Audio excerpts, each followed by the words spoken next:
Hola amigos, bienvenidos a mi espacio, soy David Parcerisa. Hoy vamos a tratar un tema que yo pienso que no podemos tomarlo de forma literal, sino metafórica.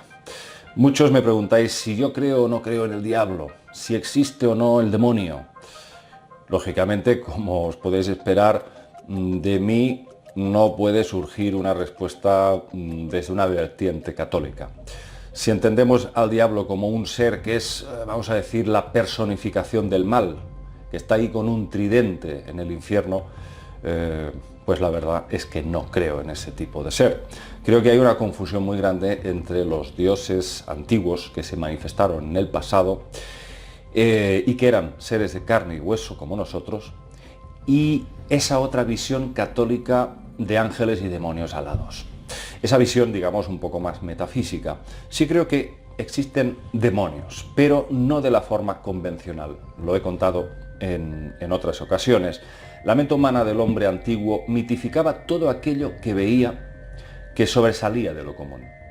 Por supuesto, si yo hoy viajo a la Edad Media con un móvil y lo activo, le muestro a la corte de un rey videoclips, música y además me visto con ropa plateada tipo Star Wars, no tengáis ninguna duda que me van a tomar por un enviado de Dios, o al contrario, por un demonio.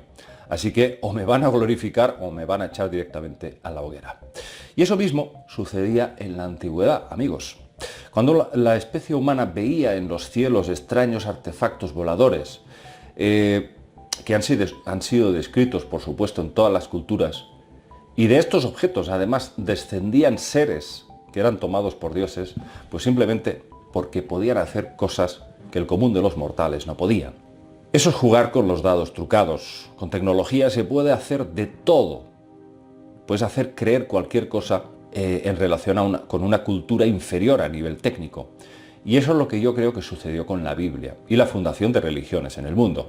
Cuando decían, la gloria de Yahvé descendió sobre el montículo o sobre el monte de Sinaí, se refería a la luz que emitía esa famosa nube bíblica, que de día era una nube y de noche se convertía en una especie de antorcha de fuego. Eran seres físicos que, jugando con sus avances tecnológicos, a la vista del humano, por supuesto, le hicieron creer en dioses, en ángeles y en demonios. Es la clásica usurpación de la divinidad. Nadie dice, por supuesto, que no exista Dios, todo lo contrario. Prácticamente todos los que hablamos de estos temas, los investigadores del misterio que nos llaman, yo pienso que todos pensamos que tiene toda la lógica del mundo y del universo, nunca mejor dicho, que exista un creador, que exista una fuerza amorosa que ha sido la que ha originado toda la vida. Pero también pensamos que ha habido a lo largo de toda la historia de la humanidad diferentes razas de seres que, disponiendo de esa tecnología, han usurpado la identidad de este ser divino, haciéndose pasar por el creador. Y por ello, analizando bien la Biblia, vemos que no es tan complicado entender que Dios y el diablo son solo roles, papeles, con actores que se iban turnando para desfilar ante la atónita mirada del hombre y se iban manipulando sus percepciones sobre el bien y el mal. Los conceptos del bien y el mal probablemente a lo largo de la historia han sido invertidos para servir a unos planes en función de los intereses de estas criaturas. Os recomiendo leáis libros como La granja humana de Salvador Freixedo, un clásico, o El muñeco humano de Andreas Faber-Kaiser. Con estas dos obras tendréis una base sólida para luego abordar con mayor profundidad de qué va todo este asunto y de qué estamos hablando y cómo unos pocos seres han conseguido establecer una red de control de la población a base de religiones y credos inamovibles. El asiriólogo inglés George Smith, autor del Génesis caldeo, fue de los primeros en descubrir precisamente que los textos bíblicos estaban basados casi exclusivamente en los textos sumerios y asirio-babilónicos. El Génesis, por ejemplo, que era una copia descarada del Enuma Elish.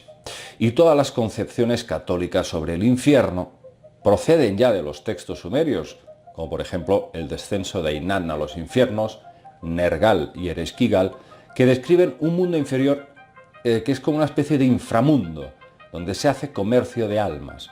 De ahí no sale ningún alma, sino es a cambio de otra. Se describen cavernas interminables de almas torturadas, ríos de lava. El concepto clásico que por supuesto adoptaron los romanos y los griegos. Yo sí creo que eso existe, pero no de la forma literal, sino más bien como lugares que se hallan en otros planos de existencia, que algunos llaman el bajo astral o dimensiones inferiores. Y tal como describían los sumerios, el dios que gobernaba ese lugar era Nergal, señor del inframundo, que luego derivó en la cultura griega como Hades, el dios de los muertos. Pero en la Biblia encontramos la palabra Satán o Satanás, que viene del arameo Shatán, que significa enemigo, adversario, el oponente de Yahvé. La palabra diablo no es originaria de la Biblia, sino de la versión griega diabolos, que no es más que otra variante de Shatán, adversario, pero en griego, diabolos. Lo que sucedió es que los cristianos latinizaron la palabra diablo como demonio, y ahí es cuando la religión judeocristiana mezcló el concepto griego de los demonios, y su principal jefe, según ellos, era Satán, una especie de rival de Yahvé, cuando en realidad en la Biblia Satán es más bien un ángel enviado por el dios hebreo Yahvé. En conjunto, lo que observamos a través de la Biblia es que en realidad Satán y Yahvé no eran tan oponentes como aparentemente nos han hecho creer. Y como resultado de muchos análisis, llegamos a la conclusión, como ya dije antes, de que sí existieron estos personajes, pero no eran lo que parecían, ni actuaban como en apariencia parecía. Si leemos bien los pasajes, especialmente en el libro de Job, vemos que Satán y Yahvé son algo así como socios y amigos. Los dos se hacen apuestas para probar la santa paciencia de Job, un hombre rico, con propiedades, al que Satán le va matando el ganado y le sume en una ruina física, económica y moral. Y Yahvé no solo permite que esto suceda, sino que además le insta a que siga torturándole. Eso sí, sin matarle. Hasta que Job llega a un punto en que su cuerpo se llena de pústulas y dolencias terribles, como una especie de maldición, que, por supuesto, esta serie de enfermedades acaban sanando solo cuando Job rinde una total y sumisa obediencia a Yahvé. Esta especie de juego que se traen entre manos, Yahvé y Satán, lo vemos en otros muchos pasajes bíblicos. Yahvé arrasa pueblos enteros e insta a las matanzas sin la menor contemplación. Observando el modus operandi de Satanás y Yahvé, vemos que al final solo dos entidades actuaban bajo estos dos roles. Los dioses de la mitología sumeria anteriores a la hebrea.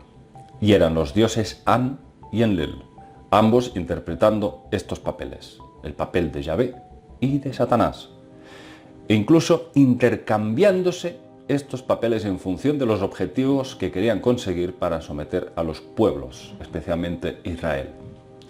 Parece ser, como resultado de muchos análisis que hemos realizado diferentes investigadores en todo el mundo, y sobre todo analizando la forma en la que actuaban, la forma en la que se expresaban, todo esto por supuesto en la Biblia y en textos sumerios, haciendo diferentes comparaciones, todo nos conduce a pensar, y por supuesto aquí no hay una garantía porque no hemos estado ahí, no lo hemos visto y solamente podemos, vamos a decir, intentar aproximarnos a estas teorías. Es que cuando actuaba solo, Yahvé era Enlil. Cuando quería influir de forma directa, era Enlil el que encarnaba el papel de Yahvé. Y cuando actuaba Yahvé y Satanás, An, el dios sumerio An, era el que de alguna forma interpretaba a Yahvé y Satanás era el mismo Enlil. Esto lo hemos contado en muchos vídeos, podéis encontrar mucha más información, muchas más referencias y sobre todo os recomiendo que veáis algunas de las muchas conferencias que he dado especificando todos estos datos y con sus fuentes correspondientes. Pero, por supuesto, no hay una garantía porque no hemos estado ahí, porque no lo hemos visto y desconocemos absolutamente todo. Tenemos una ligera idea en base al análisis y el tratamiento de estos textos y como herramienta de comparar la cultura sumeria con la hebrea. Y comparar, por supuesto, la Biblia con estos textos antiguos, mucho más antiguos que son los sumerios. De ahí podemos extraer esto. El diablo entendido como un ser que es la encarnación del mal absoluto, por supuesto no lo creo. Pero sí pienso que han habido a lo largo de la historia, diferentes seres que han sido absolutamente crueles y absolutamente malignos, que han querido controlar a la humanidad, pero que eso no tiene nada que ver con esa especie de visión, vamos a decir, un poco más metafísica, y sí con seres físicos de carne y hueso que se hicieron pasar por estas entidades. Aquí dejo el tema, amigos, y espero haber despejado algunas dudas, y seguro que a muchos de vosotros también os habré generado más dudas. En todo caso, nosotros siempre intentamos ofreceros diferentes alternativas en base a lo que hemos estudiado. Amigos, nos vemos en el próximo vídeo y os mando un gran abrazo. Chao.